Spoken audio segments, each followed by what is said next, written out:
Have you ever felt unstoppable one moment and stuck the next? Same goals, same resources, but wildly different results. Why? It's not luck, it's not talent, it's your state. Change your state and you change your world. Today, you're going to learn how to harness the power of state to shift from hesitation to action, from fear to certainty, from average to extraordinary. This isn't theory. This is how high performers do it daily. Let's dive in. Step one. Step one, physiology first. Your state, the way you feel. Emotionally, mentally, and physically, in any given moment, acts as the lens through which you interpret your world, make decisions, and take action. It determines whether you step forward with courage or retreat in fear. Think about it. Two people can be given the same opportunity. One sees potential, excitement, and takes immediate action. The other sees risk, failure, and holds back. What's the difference? Not intelligence, not skill. It's the state they're in when the opportunity arrives. When you're in a peak state, energized, confident, focused, you tap into parts of your mind and body that are often dormant in lower states. You access your creativity, your resourcefulness, your certainty.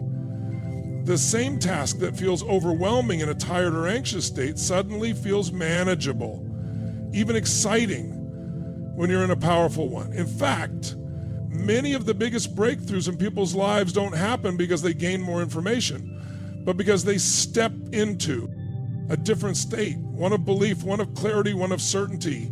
And it's not just the big decisions, your daily habits, your tone of voice, your level of patience, your ability to influence others, all are shaped by your current state.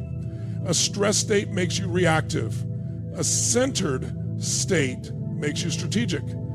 A fearful state leads to avoidance. A courageous state leads to breakthroughs. Your state decides what you notice, what you believe is possible, and how much energy you bring to the moment. It's the difference between speaking up in a meeting or staying silent, between taking a bold leap or settling for comfort, between resilience and quitting. The truth is, most people live by default. They wait for external circumstances to dictate how they feel. If traffic is bad, they're frustrated. If someone compliments them, they feel worthy. But when you allow external forces to determine your internal state, you're giving away the steering wheel of your life. You're reacting instead of creating. But when you take control of your state, when you decide how to show up regardless of what's happening around you, that's when everything begins to change. Step two, physiology first. Your body is the fastest and most powerful tool for shifting your internal state.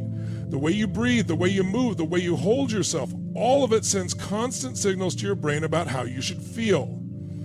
Most people underestimate just how deeply interconnected the mind and body truly are. They think feelings just happen, but in reality, much of what we label as emotion begins with physiology. Slouch posture, shallow breathing, low energy movement, these create the biochemical patterns of stress, fatigue, and insecurity. Stand up straight, breathe deeply, move with intensity, and the chemistry of your body changes. Your brain starts to follow the message your body is sending. Imagine someone walking into a room with their shoulders back, chest lifted, head high, eyes alert. You immediately sense confidence, power, presence, but more importantly, they feel it too. That's not just appearance, it's the body triggering the brain. You can't breathe like a winner and feel like a loser. You can't move with power and stay stuck in fear. Every shift in your body creates a shift in your emotions and your clarity and your mental performance. That's why elite athletes use rituals before competition, jumping, shaking, breathing deeply, not to stretch muscles, but to switch on a high-performance state. Think about how you act when you're excited, fast, movements, open gestures, upright posture. Now think of depression, slow, collapsed, downcast eyes. These aren't just reflections of emotion, they are generators of emotion. Your nervous system is listening to every signal your body gives it, and the fastest way to get into a peak mental state is not to wait for motivation or inspiration to show up. It's to move like someone who already feels it. You literally change your blood chemistry through breath alone. You shift hormone levels by how you hold your body. Energy is not something you wait for, it's something you create through physical action. The challenge is most people try to think their way out of a low state, but thought is slow and often messy. The body is fast and direct. Jump up, breathe hard, stretch, shout, run, smile. These aren't gimmicks, these are tools. Tools that high achievers use every single day. When you master physiology, you gain access to a level of emotion and performance that's not available when you're sitting passively, waiting to feel better. You become the cause, not the effect. Step 3, any comics power. What you choose to focus on in any given moment has the power to completely transform how you feel, what you believe, and ultimately what you do. Focus is not just a mental exercise. It's the gateway to emotion, to energy, to meaning. Whatever you consistently focus on becomes your reality, even if it's not the truth. That's how powerful it is. Two people can experience the exact same event, yet walk away with completely different emotions, interpretations, and actions, simply because they focused on different aspects of the experience. One focuses on the problem, the pain, what's missing. The other focuses on the lesson, the opportunity, the gift. Focus determines how you use your mind. Your brain is a meaning-making machine. It will find meaning in anything you give it attention to. If you focus on your failures, your mind will collect all the reasons you're not enough. If you focus on your progress, your brain will find evidence of your growth. Your emotional state changes based on the questions you ask yourself, and those questions come from where your focus is directed. Ask, why do I always screw up? And your brain will serve you a painful answer. Ask, what's great about this? And suddenly your perspective shifts, even if nothing around you has changed. It's also important to understand that the brain has a natural bias toward what's wrong, what's dangerous, what could go wrong. This is a survival mechanism. But living a powerful life means overriding that default and deliberately choosing what to focus on.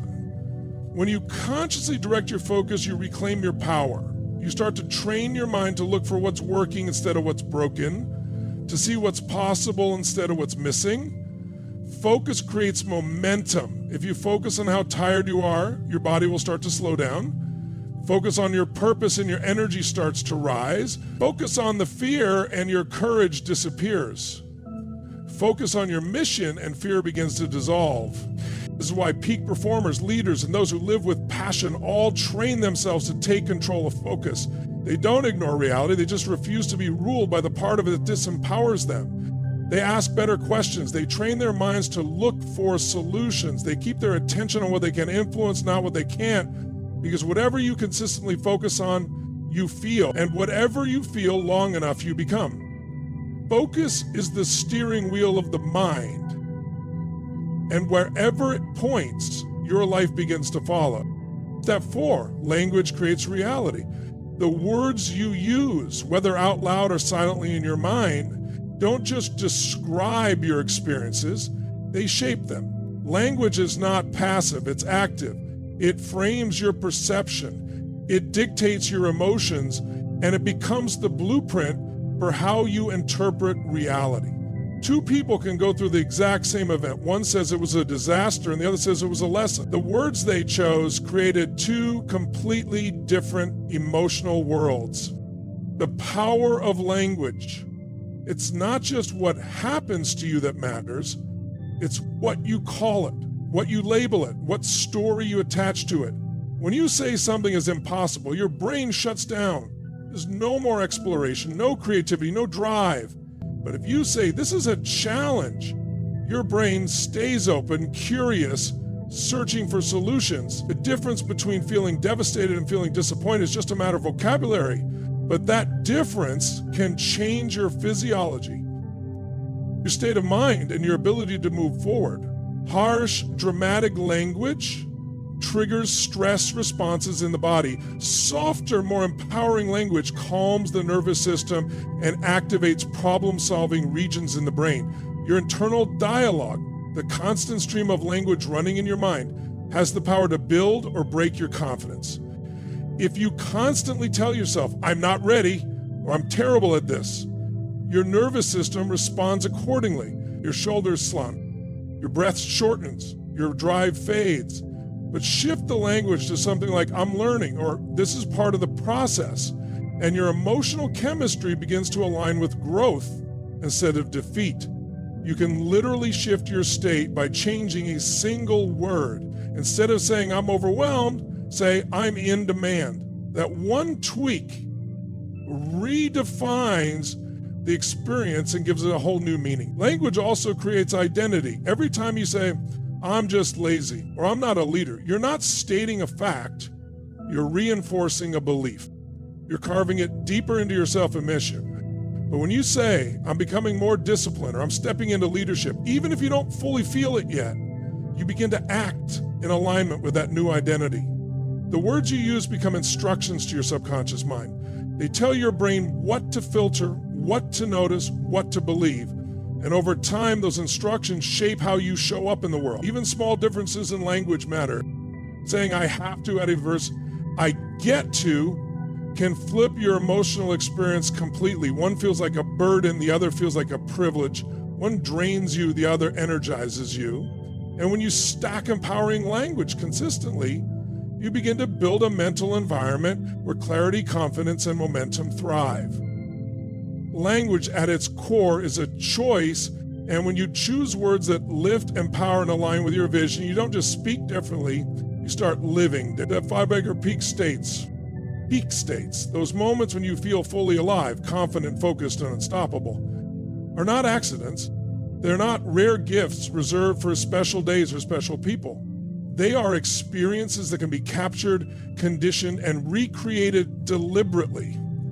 This is where the power of anchoring comes in. Anchoring is the process of associating a specific emotion or mental state with a physical movement, a sound, a word, a breath pattern, or even a specific environment. It's a strategy to install a trigger so that when activated, it brings you back into that high-performing state instantly without needing the original event or circumstance. Think of it like a mental shortcut. Just like the smell of a certain perfume can instantly bring back a powerful memory, or a song can drop you back into a feeling you haven't felt in years, anchoring allows you to intentionally link emotional states to stimuli you control. It's how you can train yourself to feel courageous on command, energized before a big moment, or calm under pressure. Your nervous system is always making associations. The problem is most people anchor negative states without realizing it. For example, slamming a desk every time they're angry, or sighing heavily every time they're stressed. Over time, those physical actions begin to automatically trigger those emotions. But when you flip the process and use anchoring intentionally, it becomes a superpower.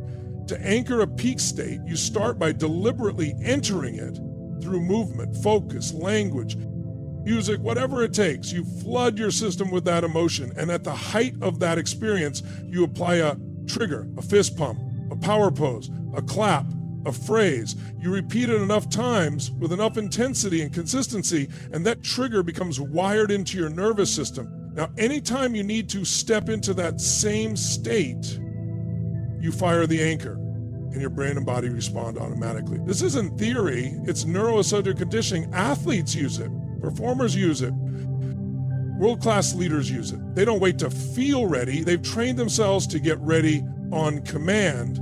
Anchors can be subtle or dramatic, and they can be built into your environment, your routine, your rituals. The key is consistency and emotional intensity during the anchoring process. The stronger the emotion, the deeper the anchor. That's why music is such a powerful anchor. It combines rhythm, memory, and emotion all at once. And the same goes for emotion. That's why so many high performers have specific warm-up routines, power gestures, or incantations before stepping into high-stakes situations. It's not superstition, it's strategy. They've learned that emotion can be trained, state can be summoned, and momentum can be manufactured. And once you've built multiple anchors, you begin to design your emotional architecture. You stop being a prisoner to how you feel in the moment and start becoming the architect of your performance, that you no longer rely on motivation, you rely on conditioning, you install confidence, you install passion, you install drive. Anchors are the access points to those inner states that already exist within you. They're just waiting for a signal to ignite. Step 6, master your state, master your life. Everything you experience, every result you produce, every relationship you engage in, every goal you pursue, it's all filtered through the internal state you are in at the time. Your state is the foundation of your perception, your behavior, your decisions, and ultimately your outcomes. It determines how you interpret events, how you react to challenges, how you communicate with others, and how you treat yourself. When your state is powerful, driven, focused, grateful, energized, you approach life with boldness, clarity, and intention. But when your state is weak, uncertain, frustrated, fearful, disconnected, even simple tasks feel like battles and opportunities slip through your fingers. Your state isn't just a feeling, it's a combination of your physiology, your focus, and your language in real time. And if you don't take ownership of it, the world will. External conditions will dictate how you feel, and you'll become reactive instead of proactive. You'll wait for circumstances to improve before you feel strong, instead of choosing to feel strong so you can improve your circumstances. Life doesn't reward you based on what you know. It rewards you based on what you do with what you know, and what you do is controlled by the state you're in when it's time to act. You can have the right strategy, the right tools, even the right intentions, but if your state is off, nothing lands. You'll hesitate. You'll miscommunicate. You'll shrink when you should expand. Mastering your state means recognizing that you always have the power to shift. You might not control what happens around you. You can decide in any moment to breathe deeper, to stand taller, to change your focus, to speak more powerfully, to take command of your internal world. And the more consistently you do that, the more trust you build with yourself.